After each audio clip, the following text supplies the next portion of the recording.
Nadakip ng mga operatiba ng Police Station 8 ang magkakapatid sa isinagawang bypass operation sa Barangay Lapus, Iloilo City. Nasamsam mula sa mga sospek ang 5 pakete ng hinihinalang ilegal na droga na ngayon ay nagsisilbing ebidensya sa isasampang kaso. Yan ang balitang hatid ni Patrolwoman Andrea Domique de Palubos.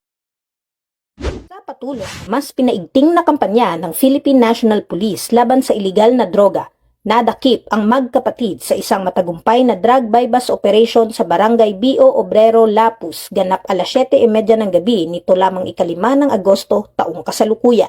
Ang operasyon ay isinagawa ng Station Drug Enforcement Team ng Iloilo City Police Station 8 sa pangunguna ni Police Captain Lester Oliveros, officer in charge, na nagresulta sa pagkakaaresto ng magkapatid na sina alias Typhoon, 29 na taong gulang, pangunahing target ng operasyon at isang tukhang surrendery noong 2018, at alias Strike, 31 taong gulang, parehong construction worker at residente ng nasabing lugar. Sa isinagawang operasyon, nakumpiska mula sa mga sospek ang isang sachet ng hinihinalang shabu.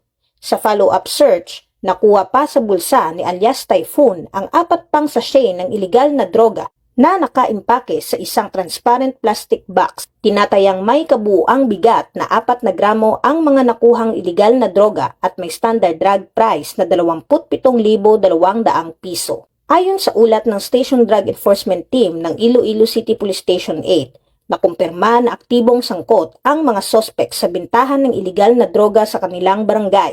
Sa loob ng 2 linggo, isinailalim sila sa surveillance bilang bahagi ng masusing preparasyon para sa operasyon. Kasalukuyang nasa kustodiya na ng pulisya ang mga sospek para sa tamang disposisyon at haharap sa kasong paglabag sa RA 9165 o ang Comprehensive Dangerous Drugs Act of 2002. Ang matagumpay na operasyong ito ay bahagi ng patuloy na kampanya ng Philippine National Police na linisin ang mga komunidad mula sa salot ng ilegal na droga na naglalayong protektahan ang kabataan, panatilihing ligtas ang mga barangay, at mapanagot ang mga patuloy na lumalabag sa batas tungo sa mas ligtas, payapa na bagong Pilipinas. Mula dito sa Western Visayas, ako ang inyong Police News Network Correspondent, Patrolwoman Andrea Dominique de Palubos, alagad na batas, tagataguyod na balitang pulis.